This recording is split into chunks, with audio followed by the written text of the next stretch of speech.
Hello students, मैं हूं अनीता, आपकी साइंस टीचर। आशा करती हूँ आप सभी अच्छे होंगे और अपनी पढ़ाई भी अच्छे से कर रहे होंगे। तो आज मैं करने जा रही हूँ वर्कशीट नंबर 53। विज्ञान की वर्कशीट है 10वीं क्लास के लिए। यह आनुवांशिकता एवं जैव विकास, जैसे कि हमारा ये चैप्टर पहले से ही चल रहा है। तो अब हम आनुवांशिकता हम जानते हैं कि क्या होती है। जो एक पीढ़ी से लक्षण माता पिता से दूसरी पीढ़ी में उनकी संतानों में पहुंचते हैं, वो क्या है? आनुवांशिकता है। अब मनुष्यों में विभिन्न विशेषताओं का निर्धारण करने में आनुवांशिकता महत्वपूर्ण भूमिका निभाती है। जैसे हम जानते हैं कि जो हमारी आँखों का रंग है, जो हमारे बाल हैं और हमारी हाइट, हमारा कॉम्प्लेक्शन कैसा है, ये सब चीज़ें किससे निर्धारित होती हैं? आनुवांशिकता से। ऐसी ही एक विशेषता है लिंग निर्धारण। हमारे लिंग का निर्धारण भी, लिंग के निर्धारण का मतलब है कि बेबी बॉय होगा या बेबी गर्ल होगी, उसका निर्धारण भी होता है आनुवांशिकता के द्वारा ही, उसी पर निर्भर करता है। अब ये कैसे निर्भर करता है? क्योंकि मनुष्यों में 23 जोड़े गुणसूत्र होते हैं। गुणसूत्र के बारे में हम पढ़ चुके हैं। गुणसूत्र क्या होते हैं? प्रोटीन और डीएनए से मिलकर बने होते हैं। तो कितने गुणसूत्र होते हैं? 23 पेयर्स होते हैं इनके। 23 पेयर्स मतलब एक पेयर में 2 होते हैं, इसलिए कितने हो गए? 46 गुणसूत्र हो गए टोटल। हमें प्रत्येक जोड़े में एक गुणसूत्र माँ से मिलता है। जो भी जैसे गुणसूत्र के जोड़े हैं 23 पेयर हैं, जिनमें एक किससे होगा? एक होगा मदर से और दूसरा वाला होगा फादर से।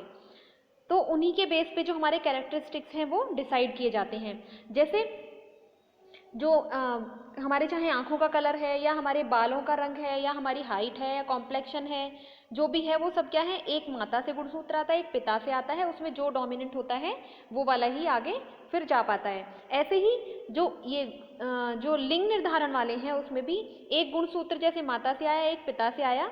अब हम देखते हैं कि फिर उसमें कैसे निर्धारण होता है कि बेबी गर्ल होगा या बेबी बॉय होगा। हमें प्रत्येक जोड़ी में एक गुणसूत्र माँ से और पिता से मिलता है। मानव पुरुषों में लिंग सूत्र की जोड़ी को छोड़कर मानव गुणसूत्रों के सभी जोड़े परिपूर्ण होते हैं। जब मानव जो पुरुष हैं उनमें क्या होता है? बाकी सब जो होते हैं वो तो गुणसूत्र सेम होते हैं, ऐसे ही महिलाओं में और ऐसे ही पुरुष में। लेकिन जो लिंग गुणसूत्र होते हैं, ये सेक्स क्रोमोसोम्स होते हैं, वो पुरुष में होंगे XY और महिलाओं में होते हैं वो XX। ओके स्टूडेंट्स, अब है स्त्री में लिंग सूत्र का पूर्ण युग्म होता है तथा दोनों X हैं। दोनों ही कैसे हैं? X हैं, जैसे यहाँ पे आपको बताया गया है।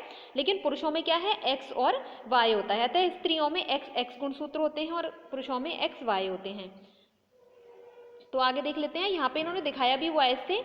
ये है फीमेल सेक्स क्रोमोसोम्स। यहाँ पे क्या है? ये दोनों XX हैं, जो ब्लू से इन्होंने दिखाया हुआ है। और यहाँ पे है X और Y थोड़ा छोटा दिखाया हुआ है, वो उस पर जीन थोड़े कम होते हैं इसलिए वो छोटा है। तो ये Y वाला इन्होंने इस वाले से दिखाया हुआ है। तो ये पुरुषों का है, जो मेल का है, XY वाला क्रोमोसोम्स है। अब ये है युग्मनज। युग्मनज मतलब जो जाइगोट होता है। युग्मनज के निर्माण के दौरान एक बच्चे को माँ से हमेशा X क्रोमोसोम मिलता है। जब युग्मनज होता है, जब जो माता का जो एग है, जो फीमेल से एग आया है और जो मेल से स्पर्म आया है, तो यहाँ पे क्या है? इन दोनों को जो फर्टिलाइजेशन होता है उसके बाद क्या बनता है? युग्मनज। ये आप पिछली क्लासेस में भी पढ़ चुके हो, युग्मनज या जाइगोट। तो फिर ये क्या है? ये क्या है? जो इसमें जाइगोट में जो X क्रोमोसोम है, मदर से केवल क्या आएगा? X क्रोमोसोम, क्योंकि मदर के पास तो है ही XX। तो लेकिन बच्चे का लिंग पिता द्वारा प्राप्त गुणसूत्र द्वारा निर्धारित होता है। अब ये कैसे होता है? ये हम अब नीचे इसमें देख लेते हैं। जो फीमेल के हैं यहाँ पे XX दिखाया हुआ है, ये थोड़ा क्लियर डायग्राम में देख लेते हैं। और हाँ, यहाँ पे देख रहे हो कि यहाँ पे क्या है? जो फीमेल है उसका XX क्रोमोसोम दिखाया हुआ है। तो यहाँ से कौन सा क्रोमोसोम आएगा? X और X, ये इन्होंने अलग कर लिया ऐसे। अब यहाँ पे मेल है, यहाँ से या तो X आएगा या Y आएगा, कोई एक ही क्रोमोसोम जाएगा ना, मदर से या फादर से। तो यहाँ पे क्या है?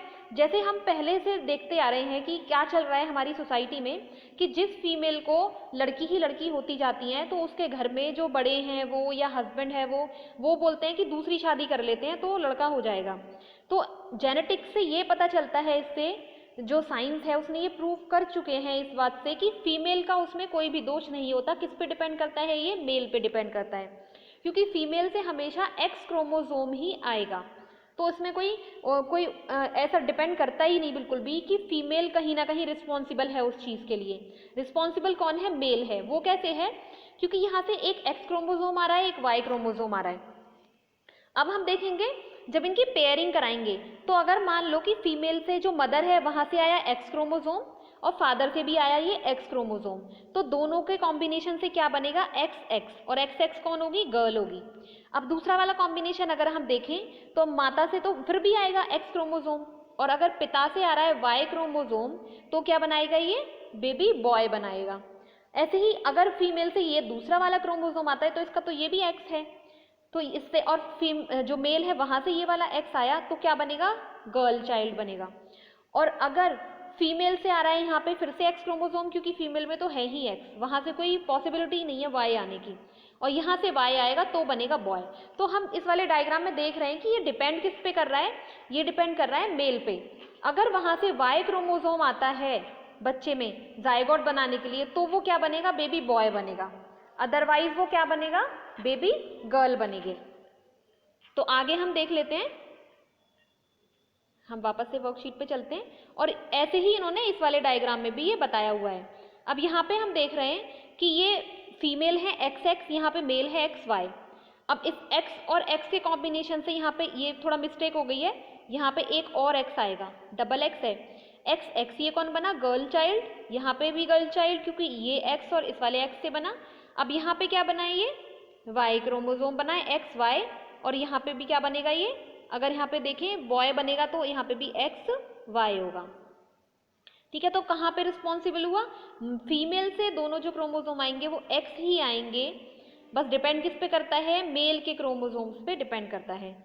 ठीक है, तो अगर आप अब देखते हो आगे से कि किसी फीमेल को गलत ठहराया जाए कि इसके तो बेटी ही बेटी होती हैं इसलिए लोग दूसरी शादी करें या उसको ब्लेम करें, तो आप ये चीज़ बोल सकते हो कि साइंटिफिकली ये प्रूव्ड है जेनेटिक्स के थ्रू कि जो बेटा या बेटी होने के लिए रिस्पॉन्सिबल है वो केवल मेल है, उसमें फीमेल का कोई भी रोल नहीं है।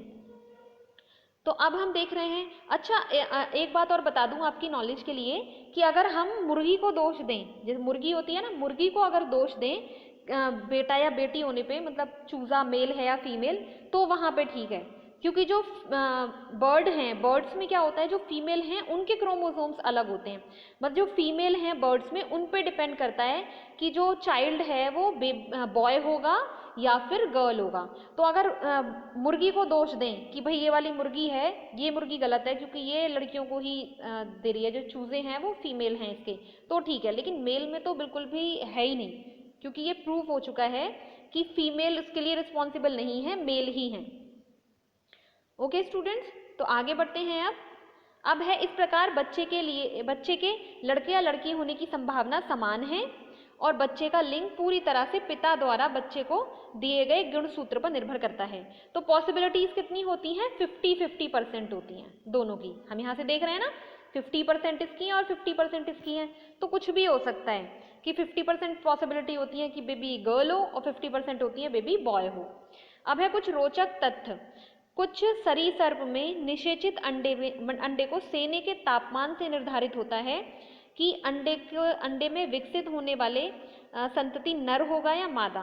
तो जो सरीसर्प होते हैं उनमें, जैसे सांप हो गए ये सब, तो इनमें क्या है, अंडे का जो सेने, मतलब जो अंडा जब बाहर निकल गया है बॉडी से तो उसको एक तापमान देते हैं, जैसे मुर्गी बैठी रहती है अपने अंडे पे, तो ऐसे ही जो उनके अंडे हैं उसको कितने तापमान पे रखा गया है, तो उस तापमान में जो इधर उधर फेरबदल होती है, थोड़ी कभी ज़्यादा कभी कम, वो डिपेंड करता है कि नर होगा या मादा। ये कुछ इंटरेस्टिंग ऐसे फैक्ट्स हैं जो जानने ज़रूरी हैं।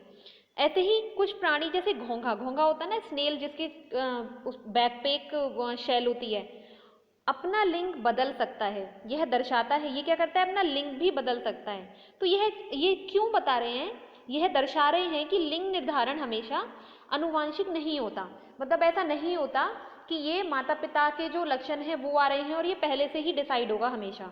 तो अभी इन्होंने जो एक्सेप्शन दिए हैं उनमें क्या है, ये निर्धारण बाद में हो रहा है, एक टेम्परेचर पे डिपेंड कर रहा है और दूसरा वो बाद में अपना लिंग चेंज कर रहे हैं, तो ये हमेशा ऐसे नहीं होता कि ये निर्धारित है। अब है इसके क्वेश्चन आंसर। पहला इसका क्वेश्चन है, मानव में डैश लिंग सूत्र महिलाओं में उपस्थित होता है, तो यहाँ आप लिखेंगे एक्स एक्स, डबल एक्स यहाँ पे लिखेंगे इस वाले ब्लैंक में। उसके बाद वह एक्स वाई लिंग सूत्र यहाँ पे लिखेंगे पुरुषों में उपस्थित होता है, यहाँ पे आप लिखेंगे, इससे लिखने में थोड़ी प्रॉब्लम होती है, आप यहाँ पे लिखेंगे पुरुषों में उपस्थित होते हैं। सेकंड क्वेश्चन है, मानव में लिंग निर्धारण किस प्रकार होता है, चित्र बनाकर समझाइए। तो आप चित्र बना सकते हैं, ये वाला चित्र बना सकते हैं। अगर इसमें भी आपको क्लियर नहीं समझ आ रहा है तो आप ये वाला चित्र बना सकते हैं। ठीक है, तो आप सेकंड वाला जो क्वेश्चन है उसके आंसर में ये लिखेंगे, आपको चित्र बनाना है कि लिंग निर्धारण कैसे हो रहा है, मतलब कैसे डिसाइड हो रहा है कि बेबी गर्ल होगी या बेबी बॉय होगा। तो हम यहाँ से इसको देख सकते हैं। अब चलते हैं नेक्स्ट क्वेश्चन पे। ये है, उपरोक्त को पढ़कर मैंने लिंग निर्धारण के बारे में यह जाना और समझा। तो उपरोक्त को पढ़ के हमने क्या जाना, तो एक तो इसमें आप लिखेंगे कि एक तो इस पे 2 पॉइंट्स आप लिख सकते हैं। पहला पॉइंट लिखेंगे कि हमने जाना कि बच्चे के लड़का या लड़की होने की संभावना समान है। क्या देखा हमने कि संभावना क्या है, समान है, और बच्चे का लिंग पूरी तरह से पिता द्वारा बच्चे को दिए गए गुणसूत्र पर निर्भर करता है।